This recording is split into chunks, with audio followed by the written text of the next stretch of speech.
নমস্কার, সবাইকে বড়দিনের শুভেচ্ছা জানিয়ে শুরু করছি আজকের গ্লোব নিউজ নিয়ে। এখন আমি সুপর্ণা রয়েছি আপনাদের সঙ্গে। এক নজরে দেখে নেব আজকের বিশেষ বিশেষ খবর। প্রাচীন ঐতিহ্য দেখতে পর্যটকদের ঢল, হারানো মোবাইল ফিরিয়ে দিল পুলিশ। বড়দিনে মাইথন জলাধারে পর্যটকদের ভিড়,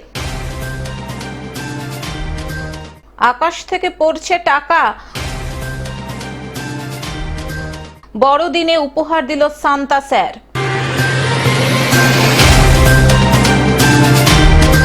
আসছে বিস্তারিত খবরে।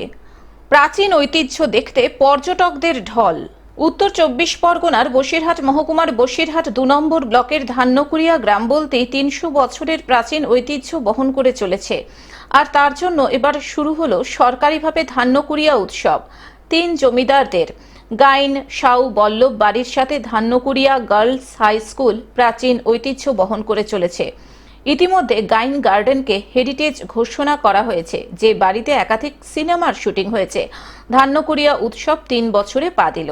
উত্তর 24 পরগনা জেলার বন ও বনভূমির কর্মাধ্যক্ষ এটিএম আব্দুল্লাহ রনি, বসিরহাট 2 নম্বর ব্লকের পঞ্চায়েত সমিতির সভাপতি সৌমেন মণ্ডল, বসিরহাট সাংগঠনিক জেলার চেয়ারম্যান সরোজ বন্দ্যোপাধ্যায় সহ একাধিক ব্যক্তিত্ব আজ বর্ণাঢ্য শোভাযাত্রা ও প্রদীপ প্রজ্বলনের মধ্য দিয়ে এই উৎসবের সূচনা করেন। চলবে 31 ডিসেম্বর পর্যন্ত। পর্যটকদের কাছে বাড়তি পাওনা ধান্যকুড়িয়া উৎসবের প্রাচীন ঐতিহ্যের চালচিত্র নিদর্শন। এটিএম আব্দুল্লাহ রনি বলেন, মুখ্যমন্ত্রী ইতিমধ্যে ধান্যকুড়িয়া গাইন গার্ডেনকে হেরিটেজ ঘোষণা করেছেন। পাশাপাশি যেসব প্রাচীন ঐতিহ্য রয়েছে, রামকৃষ্ণ পরমহংসদেবের প্রথম শিষ্য শিখরা কুলিন গ্রামে রামকৃষ্ণ মঠ মিশনের প্রতিষ্ঠাতা ব্রহ্মানন্দজির বাড়ি রয়েছে, লোকনাথ মন্দির, সত্যজিৎ রায়ের বিনোদন পার্ক রয়েছে, জমিদারদের গান বাড়িতে তৈরি করা পিকনিক স্পট। স্বাভাবিকভাবে এটা আগামী দিনে ধান্যকুড়ি একটা হেরিটেজ হিসাবে আমাদের কাছে প্রতিষ্ঠিত হবে, এখানকার মানুষের কাছে একটা অগ্রগণ্য ভূমিকা নেবে। এবং সেই জায়গায় দাঁড়িয়ে আমাদের এই বসিরহাট পঞ্চায়েত সমিতি 2 নম্বর পঞ্চায়েত সমিতি উদ্যোগে এবং স্বাভাবিকভাবেই ধান্যকুড়িয়া গ্রাম পঞ্চায়েতের যে ব্যবস্থাপনায় এই যে আজকের যে মেলা ধান্যকুড়িয়া মেলা, বসিরহাট টু ধান্যকুড়িয়া মেলা আজকে সংগঠিত হচ্ছে, এটা আগামী দিনে একটা নতুন মাত্রা পাবে এবং এই জায়গায় মানুষের কাছে একটা বার্তা পৌঁছেই যাবে যে ধান্যকুড়িয়া অন্যতম পর্যটন হিসাবে বসিরহাটের মধ্যে একটা জায়গা করে নিতে পারবে। টাকির পর ধান্যকুড়িয়া প্রাচীন ঐতিহ্য, যা রাজ্য ছাড়িয়ে ভিন রাজ্যে পর্যটকদের কাছে বাড়তি আকর্ষণের কেন্দ্রবিন্দু। প্রথম কথা, ধান্যকুড়িয়া বসিরহাট টু পঞ্চায়েত সমিতির মধ্যে ধান্যকুড়িয়া একটা গ্রাম পঞ্চায়েত। এটা সেই আজ 300 বছর ধরেই এখানে ধান্যকুড়িয়া একটা ঐতিহ্য বহন করছে, ঐতিহ্যর ধারক বাহক। এবং এখানকার সম্প্রীতি, এখানকার সংস্কৃতি ইতিহাসে পাতায় পাবেন আপনারা। নতুন করে এখানকার ঐতিহ্য বা সম্প্রীতি বা সংস্কৃতি নিয়ে কিছু নেই। উন্নয়ন যেটা করে রেখে দিয়ে গিয়েছিলেন 300 বছর ধরে তৎকালীন জমিদাররা, গাইন থেকে শুরু করে বল্লভ থেকে শুরু করে সাউ থেকে শুরু করে, এরা যে হেরিটেজগুলো এখন আমাদের রাজ্যের মাননীয় মুখ্যমন্ত্রী ঘোষণা করলেন, তাদের যে সম্পদ, সেগুলোকে যদি আমরা রিনোভেট করতে পারি সরকারিভাবে, তাহলে সেই হেরিটেজটাই আগামী দিনে সারা বিশ্বের দরবারে সম্পদ হয়ে দাঁড়াবে। তারই অঙ্গস্বরূপ রাজ্যের মাননীয় মুখ্যমন্ত্রী পর্যটন দপ্তরের সচিব মাননীয় শশাঙ্ক শেঠিকে পাঠিয়েছিলেন। পর্যটন সচিব এসেছিলেন, ডিএম সাহেব, এসডিও, বিডিও সাহেব, আমরা ছিলাম, আমি সভাপতি, সঙ্গে এটিএম আব্দুল্লাহ, সরোজদা, মিহিরদারাও ছিল, দেখে গিয়েছেন। এবং আমাদের এই যে গাইন গার্ডেন যেটাকে বলি আমরা, বর্তমানে জেলা পরিষদের সম্পত্তি, সেটাকে নিয়ে ধান্যকুড়িয়ার আরও যে রাজবাড়িগুলো আছে দিয়ে সত্যজিৎ রায় পার্ক নিয়ে একটা প্যাকেজ পর্যটন দপ্তর রাজ্যের মাননীয় মুখ্যমন্ত্রী অনুমোদন করেছেন। আগামী দিনে উন্নয়ন দেখতে পাবেন। শুধু একটাই দরকার, যে তাদের সৃষ্টিগুলোকে যদি আমরা সংরক্ষণ করতে পারি, সেটাই উন্নয়ন। বসিরহাট থেকে শ্যাম বিশ্বাসের রিপোর্ট, গ্লোব নিউজ। হারানো মোবাইল ফিরিয়ে দিল পুলিশ। হুগলি গ্রামীণ পুলিশের অন্তর্গত চণ্ডীতলা থানার পুলিশ প্রশাসনের পক্ষ থেকে 23টি হারানো মোবাইল ফিরিয়ে দেওয়া হলো সেই মোবাইল ফোনের প্রকৃত মালিকদের হাতে।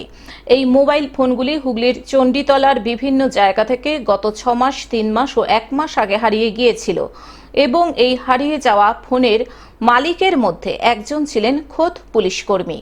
এই হারানো মোবাইল ফোন ফেরত দেওয়ার কর্মসূচিতে উপস্থিত ছিলেন এসডিপিও তমাল সরকার, ভারপ্রাপ্ত আধিকারিক জয়ন্ত পাল সহ পুলিশ প্রশাসনের একাধিক কর্মকর্তা। আপনারা জানেন যে বিভিন্ন সময় বিভিন্ন জায়গা থেকে হারিয়ে যাওয়া মোবাইল, যেগুলোর ভিত্তিতে চণ্ডীতলা থানায় বিভিন্ন সময় অভিযোগ দায়ের হয়েছে। সেই অভিযোগের উপর ভিত্তি করে আমাদের চণ্ডীতলা থানার টিম, থানার আধিকারিক ইন্সপেক্টর জয়ন্ত পালের নেতৃত্বে থানার বিভিন্ন অফিসার এবং আমাদের সাইবার হেল্প ডেস্কের পূর্ণিমা আছে, এদের তৎপরতায় আমরা আপাতত 23টি মোবাইল উদ্ধার করতে পেরেছি এবং বড়দিনের প্রাককালে সেই মোবাইলগুলি তাদের যারা অরিজিনাল ওনার তাদের হাতে ফিরিয়ে দেওয়ার জন্যই আজকে এটা করা হয়েছে। হুগলি থেকে কৌশিক ঘোষের রিপোর্ট, গ্লোব নিউজ। বড়দিনে মাইথন জলাধারে পর্যটকদের ভিড়। 25 ডিসেম্বর বড়দিন উপলক্ষে পশ্চিম বর্ধমান জেলার অন্যতম পর্যটন কেন্দ্র মাইথনে বনভোজন করতে পর্যটকদের ভিড়। রাজ্যের বিভিন্ন প্রান্ত সহ পার্শ্ববর্তী রাজ্য ঝাড়খণ্ড থেকেও বনভোজন বা পিকনিক করতে আসেন পর্যটকরা। এখন দেখুন সকাল সকাল যেটা আমরা বুঝতে পারছি, আজকে ওই ছিটাফোটা মানুষ, বেশি তো ভিড় এখন পর্যন্ত হয় নাই। আর বেশি ভিড় যদি হতো তাহলে একটু আরো আনন্দ একটু বাড়তো এখানে। মোটামুটি যা অন্য বছরের তুলনায় এবছর ওই মোটামুটি কত হয়েছে, ধরুন 50% মানুষ এখন এখানে দেখা যাচ্ছে, তার বেশি কিছু না, কমেছে। সবুজ প্রাকৃতিক পরিবেশের সাথে মাইথন জলাধারে নৌকা বিহার পর্যটকদের কাছে বরাবরই আকর্ষণীয়। আসানসোলের মাইথন, থার্ডাইক, সিদাবাড়ি সহ প্রতিটি পিকনিক স্পটে পর্যটকদের ভিড় দেখা গেল এদিন। এছাড়া আগত মানুষের সুরক্ষার কথা মাথায় রেখে প্রতিটি পিকনিক স্পটে পুলিশের পক্ষ থেকে কড়া নজরদারির ব্যবস্থা করা হয়েছে। কেমন লাগছে? খুব ভালো লাগছে, প্রথমবার এসেছি আমরা, তো ভালো লাগছে। দীঘা আছে এখানে, খুব সুন্দর জায়গা, আর এই প্রথমবার আর কি আমরা ফ্যামিলির সাথে এসেছি। পুলিশের তরফে পিকনিক স্পটে লাগানো হয়েছে লাইট, ব্যবস্থা করা হয়েছে সিসিটিভি ক্যামেরার। পিকনিক করতে এসে যাতে পর্যটকদের কোনো অসুবিধা না হয় তার দিকে দেওয়া হচ্ছে বিশেষ নজর। বলতে গেলে বড়দিনে জমজমাট পর্যটকদের বনভোজন বা পিকনিকের মাইথন। বাদামতলা, গড়িয়া। এই বিষয় প্রথম? না, এটা দ্বিতীয়বার। কেমন লাগছে? খুব সুন্দর জায়গা, খুবই ভালো লাগছে। আজ তো বড়দিন, কিভাবে কাটাবে? এই ফ্যামিলির সাথে, পুরো ফ্যামিলি নিয়ে চলে এসেছি, ঘুরবো, এদিক ওদিক, খাওয়া দাওয়া হয়েছে। আসানসোল থেকে সৌমিত্র গাঙ্গুলির রিপোর্ট, গ্লোব নিউজ। আকাশ থেকে পড়ছে টাকা, এক অদ্ভুত কাণ্ড। আকাশ থেকে নাকি টাকা পড়ছে, এমনই ঘটনাকে ঘিরে হবিবপুর থানার ছাতিয়ানগাছি কাঠের ব্রিজ এলাকায় ভিড় জমেছে সাধারণ মানুষের। গত সোমবার থেকে রাস্তার উপরে পড়ছে টাকা, এমনই ভিডিও ভাইরাল হয়েছে সোশ্যাল মিডিয়ায়। যদিও এই ভিডিওর সত্যতা যাচাই করেনি আমাদের সংবাদ মাধ্যম। দেখা গিয়েছে কখনো 200, কখনো 50, কখনো 5 টাকা, 2 টাকা পড়ছে আকাশ থেকে। কত টাকা পেলা তুমি? কোথা থেকে পেলা? ওরা উপর থেকে পড়ছে? আমি দেখিনি তো, আমি ঢুকলাম, দেখে 200 টাকা করে। তোমার বাড়ি কোথায়? তা ঘিরে হইচই পড়ে যায় এলাকায়। এমন খবর ছড়াতেই বিভিন্ন এলাকা থেকে জমায়েত হচ্ছেন সাধারণ মানুষ। অনেকে আবার টাকা কুড়িয়ে নিয়ে বাড়ির পথে হাঁটা দিচ্ছেন। আমি লোকের মুখে শুনে আসলাম যে এখানে নাকি বলে গাছ থেকে টাকা পড়ছে। আপনি দেখেননি? না, আমি দেখিনি, তো শুনে এসেছি দেখতে। কোন জায়গায় এটা? আপনার নাম? শ্রীমতী হালদার। মালদা থেকে অভিষেক দাসের রিপোর্ট, গ্লোব নিউজ। উপহার তুলে দিল সান্টা স্যার।